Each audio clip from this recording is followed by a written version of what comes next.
What's up, Hokie Nation, and welcome into a 2025 ACC Women's Basketball Tournament preview. Alongside our managing editor, Mr. David Cunningham, and our director of media, Mr. Nick Brown, behind the scenes. I'm Carter Hill, your host as always.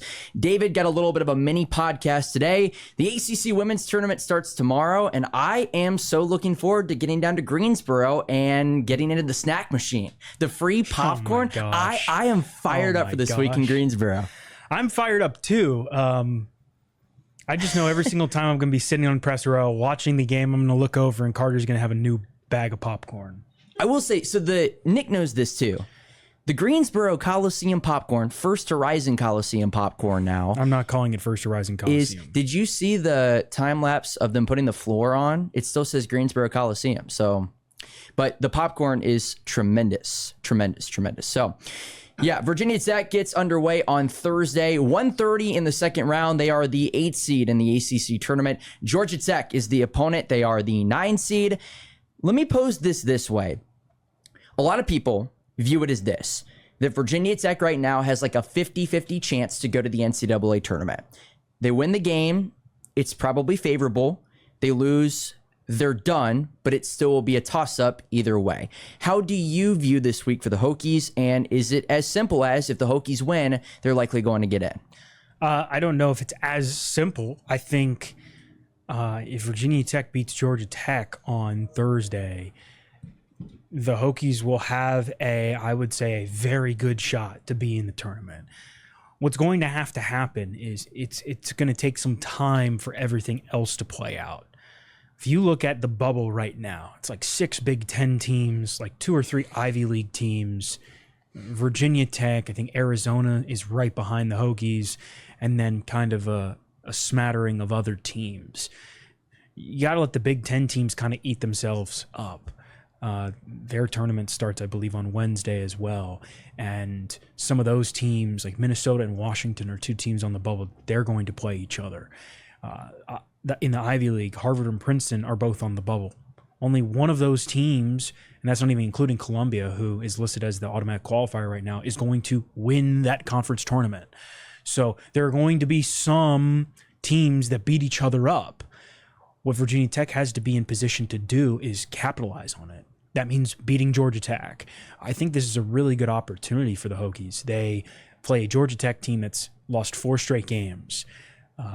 Not the same Yellow Jackets team that played the Hokies almost 2 months ago, and I don't believe had lost a game yet. Went to double overtime in Atlanta. A little bit banged up in some aspects, Georgia Tech. So this is kind of like a golden ticket, if you will, for Virginia Tech. I don't think it's necessarily like you win this game, you're in. But it's like you win this game and you are on the right side of the bubble. Sure. And that is where you need to be. Now, what you can't, there might be some bid stealers, right? So it's going to be a little bit of nerves, but all Virginia Tech can do at this point is win that game and give itself the best shot. Friday, if you win again on Thursday, Friday against NC State, I mean, that's a tall There's your task. golden ticket. You win that game, you are definitely in. Yes, but I mean, I don't, like, that is such a tough matchup that it's like, I don't know that anybody expects Virginia Tech to win that game. Not that the Hokies could not do it, because we've seen them play some teams tight. I mean, even Notre Dame at home earlier this year for a half, right? But you've got to take care of business in the game you have in front of you. And I think if the Hokies can do that, they will be in a good position. That does not mean they will be in, but that means they'll be in a good position because it's a quadrant 1 win. When you look at the rest of the bubble teams, everybody else is kind of sitting there. Like, you got Oregon and Indiana kind of towards the top. Iowa State, they've kind of got like 2, 3, 4 quadrant 1 wins.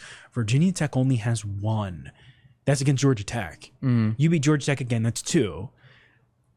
And that gives you another quality victory to kind of boost your resume a little bit. A nice jolt. This is a weaker bubble, as we've talked about a little bit before. And I think the Hokies are in position, but you have to win. You lose that game, I mean, you're done. Yeah, I think if they win, I would put it at like a 70% chance they're getting in. But again, because you just don't know the other variables. Now, is the NCAA tournament really going to take 3 teams from the Ivy League? I don't know. Columbia is a great program. Princeton's been really, really good in the past too. There's, again, other variables that come into play. I think it's like a 70% chance, 75% chance if they win, just my opinion. If they lose, it's 10 to 15. And obviously, you also probably would want to keep that Friday game against NC State competitive too, just to not leave any doubt. But if I had to give it a percentage, I'd probably put 70, 75. But to your point, you got to win on Thursday. Yeah, and I think once you win one game in the tournament, like anything can kind of happen. Like I don't want to count Virginia Tech out in that game, but I think the teams that play early, get hot and win a game, I think it gives you some momentum. Like Wes Moore talked about that yesterday on the ACC coaches call. Just like, you know, whatever team wins, Virginia Tech or Georgia Tech wins, they're going to be facing NC State. And think about that. That's going to be a pro Wolfpack crowd, of course, in Greensboro. But they're going to have a little bit of momentum. They're going to be in a little bit of a groove coming off of a game. NC State will have not played in 4 or 5 days. So it gives you maybe a little bit of an advantage in some aspects, but you got to take care of business. I actually think in some cases this is a very favorable matchup for Virginia Tech against Georgia Tech. Not across the board, but in some aspects. It could be much, much more difficult, I think, than it is.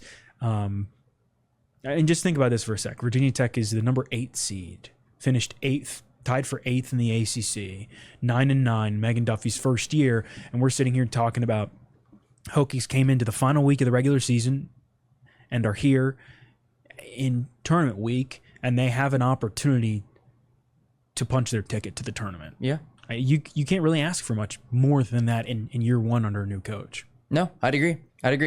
Yeah, Virginia Tech, Georgia Tech, again, 1:30, ACC Network from the Greensboro Coliseum down in the second round of the ACC Tournament. Tell us a little bit more about the Yellow Jackets. You know, we talked about, I guess it was the middle of January that game was down in Atlanta. It was a double overtime game in which it felt like Virginia Tech had the game won in regulation, and then it felt like Georgia Tech had the game won in overtime, and you go back and forth, and Hokies find a way to win that game. But double-doubles from Carly Wenzel, Rose Mishaw, and again, I think in some ways this could be a favorable matchup for Virginia Tech. So the big thing for Georgia Tech is that Danny Carnegie, one of the best freshmen in the conference, probably the second best freshman behind Duke's Toby Fournier, she has been injured. She was injured in that Virginia Tech game way back in January.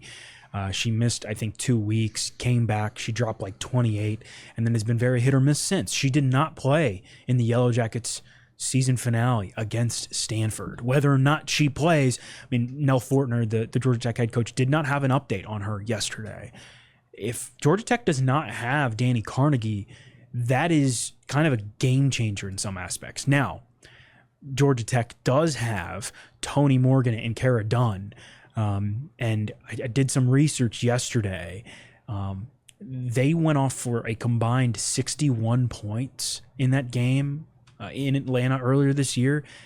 As far as I understand, that is the most points ever by a duo against a Virginia Tech team in a single game ever.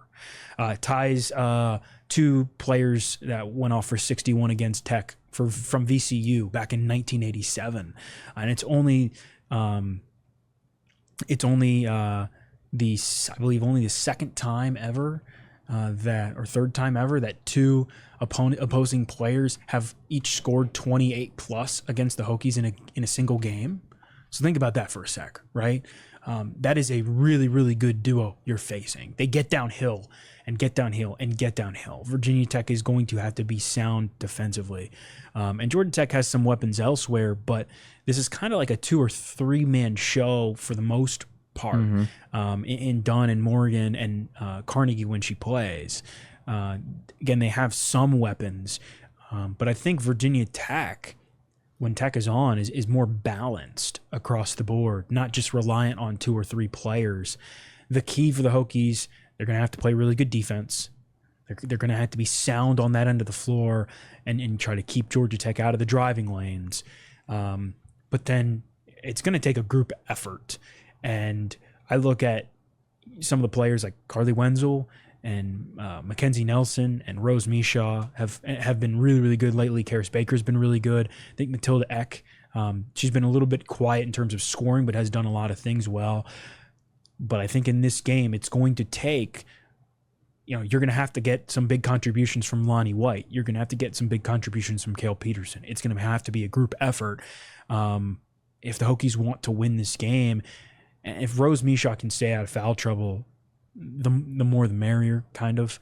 Sure. And she did a really good job of that against Clemson. But Tech's going to have to kind of – it's not going to be an easy game by any stretch, but I do think some of the matchups – are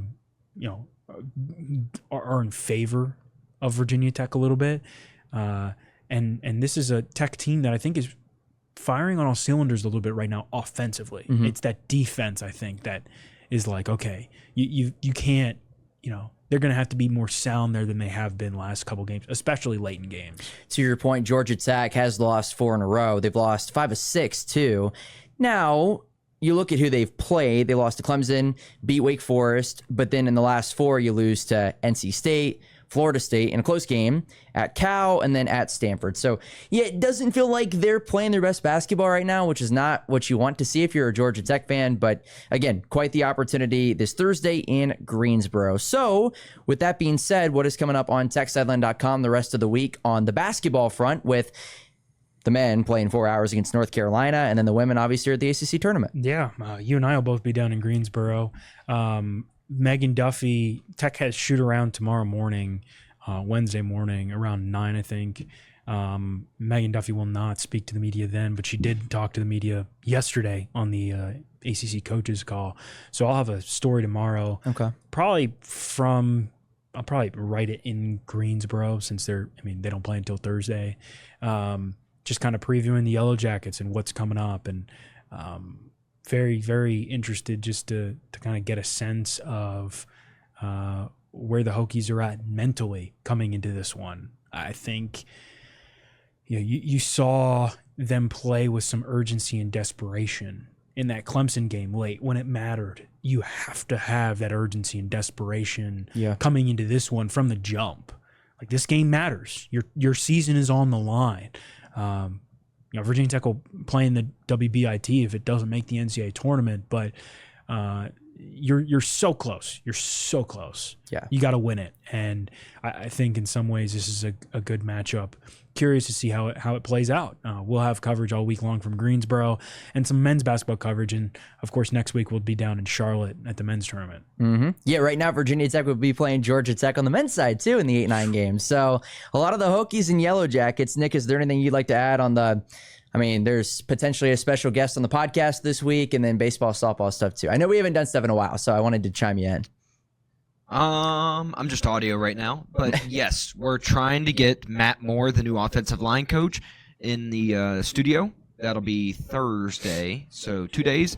We'll have him, and then of course we will have just typical football stuff. If news breaks, then we'll have a reaction video. But we'll recap the tournament, the women's tournament, next Monday-ish, before David has to head down to the men's tournament in Charlotte, and yeah, we're just rolling along. Yeah, we'll see what happens with the we'll see what happens with the women or with the men, because they got 2 games left. I think they got a chance to potentially do some damage against Carolina tonight, a Carolina team that's on the bubble that can't lose.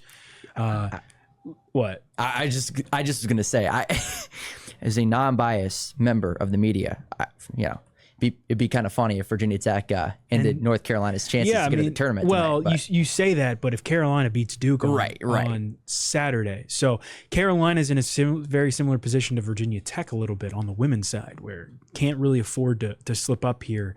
The men, we'll see, Nick, might end up playing on Tuesday in Charlotte, in which case I'll have to go down there on Monday. So it's all day-to-day at this point. Yeah. We'll see. But a lot of basketball coming up. We are in March officially, which means the madness is here. Yes. So it also means we sleep in May. True. Very true. Dun, dun, dun, dun. All right. For David Cunningham, Nick Brown, I'm Carter Hill. Thanks for tuning in, and we'll talk to you very soon here at Tech Sideline.